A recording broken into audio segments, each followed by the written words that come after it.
Bienvenue dans The Cloud Show, le podcast où on prend un sujet cloud et on le rend simple, clair et compréhensible par tout le monde, même si tu n'es pas un expert. Dans le dernier épisode, on a exploré les différences entre le cloud public, le privé et l'hybride. On a vu ensemble leurs avantages, leurs inconvénients, leurs différences et leurs limites. Aujourd'hui, on s'attaque à un sujet que je trouve particulièrement intéressant.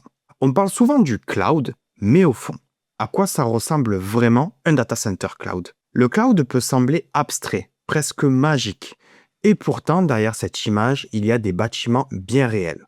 Des lieux physiques ultra sécurisés, pensés pour fonctionner jour et nuit, même en cas de panne, de tempête ou d'attaque. On parle de vrais bâtiments. Imagine un mélange entre une usine technologique et un coffre-fort high-tech. Avant d'aller plus loin, sachez que toutes les informations dont je parle viennent directement des publications officielles de AWS, Azure, Google Cloud ou encore OVH Cloud. Rien n'a été inventé. Alors, prends un café, installe-toi et regardons ensemble ce qui se cache vraiment derrière le cloud. Un data center, c'est quoi concrètement ? Commençons par une définition simple. Un data center, c'est une énorme salle informatique, mais en version XXL. Imagine des hangars gigantesques, avec une organisation presque militaire. À l'intérieur, tu trouves des rangées de racks. Des racks, ce sont des étagères métalliques où sont empilés des serveurs. Ces serveurs, ce sont le cœur du cloud. Ce sont eux qui stockent tes données, exécutent des calculs et font tourner des applications que tu utilises tous les jours, comme Google Drive, Netflix ou encore Spotify. Dans un data center cloud, tout est pensé pour trois choses: la disponibilité, l'automatisation et la redondance. Les systèmes électriques, par exemple, sont doublés, voire même triplés. Une panne, et hop, un autre circuit prend instantanément le relais pour s'assurer que tout continue de fonctionner. Le refroidissement est une priorité absolue. Comme tu le sais sûrement, ces machines chauffent énormément. Donc pour éviter la surchauffe, on utilise des technologies avancées, comme le refroidissement liquide ou encore le air cooling entre autres. Microsoft par exemple a même expérimenté des data centers sous-marins avec le projet Natic. Mais je te rassure, ce projet a vite été abandonné. En résumé, quand tu utilises une ressource cloud comme une machine virtuelle, un compte de stockage ou encore une base de données, tout se passe dans ces bâtiments. Et toi, tu n'as pas à te soucier de l'infrastructure derrière. Parlons maintenant de la sécurité physique. Et là, je te préviens, c'est du très sérieux. Un data center, ce n'est pas juste un entrepôt rempli de serveurs. Ce sont parmi les lieux les plus sécurisés au monde. Imagine un croisement entre Fort Knox et un film de James Bond. Prenons par exemple AWS. La sécurité repose sur plusieurs couches. D'abord, l'extérieur. Les data centers sont protégés comme des sites sensibles. Clôture renforcée, vidéosurveillance 24 heures sur 24, 7 jours sur 7, capteurs anti-intrusion et présence humaine permanente. Selon AWS, cette première couche, appelée périmètre, combine garde, caméra et contrôle strict des entrées. Ensuite, l'accès au bâtiment. Entrer dans un data center n'est jamais anodin. Badge, contrôle d'identité, authentification multifacteur, suivi des accès et permissions très limitées. Et même une fois à l'intérieur, ce n'est clairement pas open bar. Les zones critiques sont isolées, les portes sont surveillées et seuls quelques employés autorisés peuvent approcher physiquement les serveurs. Selon Google Cloud, certains data centers appliquent jusqu'à 6 couches de sécurité physique. Bref, si tu pensais visiter un data center comme un touriste, je pense que tu peux oublier. Maintenant, parlons énergie. Parce qu'un data center cloud, ça ne dort jamais. La mission numéro 1, c'est d'assurer une disponibilité continue.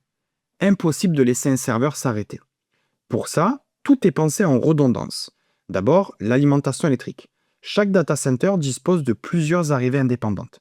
Si l'une tombe, un autre prend immédiatement le relais, ce qui paraît logique. Ensuite, les batteries. Elles prennent le relais instantanément, le temps que les générateurs démarrent. Selon AWS, chaque région cloud est composée de plusieurs zones physiquement séparées, chacune avec sa propre alimentation et son propre réseau.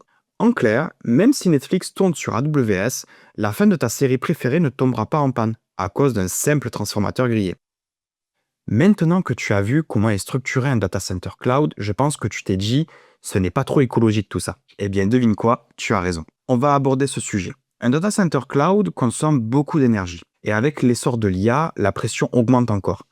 Car oui, chaque requête que tu fais à l'IA c'est de l'interaction avec un data center, donc la consommation augmente. Aujourd'hui, les data centers représentent environ 1 à 1,5% de la consommation mondiale d'électricité. Et ce chiffre pourrait fortement augmenter d'ici 2030. La bonne nouvelle, c'est que les fournisseurs cloud investissent massivement pour réduire leur impact. Par exemple, Amazon annonce avoir atteint l'objectif de 100% d'énergie renouvelable pour leurs opérations. 7 ans plus tôt que prévu. L'objectif initial était prévu pour 2030. En s'appuyant sur des centaines de projets solaires et éoliens déployés dans les régions où opèrent leurs data centers. Microsoft, quant à eux, confirme son cap. Ils veulent devenir carbone négatif d'ici 2030, avec un focus très fort sur l'innovation dans les data centers. Concrètement, qu'est-ce que ça veut dire? Ça veut dire que Microsoft veut retirer plus de carbone de l'atmosphère qu'il n'en émet, tout en réduisant fortement la consommation d'eau de ces data centers. Et pour y arriver, l'innovation dans les data centers est centrale. Donc en fait, il faut une meilleure gestion de refroidissement, nouvelle architecture, automatisation et pilotage intelligent des infrastructures. Google, de son côté, mise beaucoup sur l'intelligence artificielle. Selon Google, des algorithmes issus de DeepMind pilotent le refroidissement en temps réel. Le résultat, jusqu'à 40% d'énergie économisée sur le cooling. Et quand on sait que la climatisation représente une part très importante de la consommation d'un data center, ce genre de gain a un impact énorme à l'échelle mondiale. Côté cloud européen, on va citer OVH Cloud. OVH Cloud suit une autre approche. Pour ce cloud provider, le refroidissement liquide est utilisé depuis longtemps comme alternative à la climatisation classique. L'idée est simple, l'eau est bien plus efficace que l'air pour évacuer la chaleur. Plus récemment, OVH Cloud a présenté une nouvelle génération de data centers, parfois appelée Smart Data Center. Le principe, une boucle d'eau fermée, des racks équipés de capteurs et un pilotage intelligent qui ajuste en permanence le refroidissement selon la charge réelle des serveurs. Le résultat qui a été annoncé, jusqu'à 50% d'économie d'électricité liée au refroidissement et jusqu'à 30% d'économie d'eau.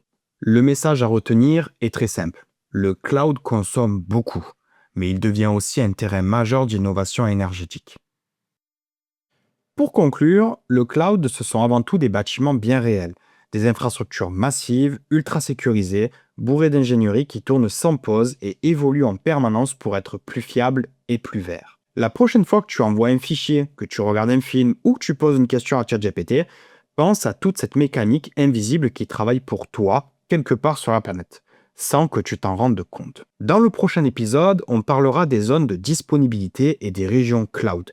Comment elles permettent à tes données de rester accessibles, même quand il y a un problème majeur à l'échelle d'un pays. Merci d'avoir écouté cet épisode de The Cloud Show. Abonne-toi si tu veux comprendre le cloud sans te prendre la tête. C'était un plaisir de t'accompagner aujourd'hui et je te souhaite une excellente journée.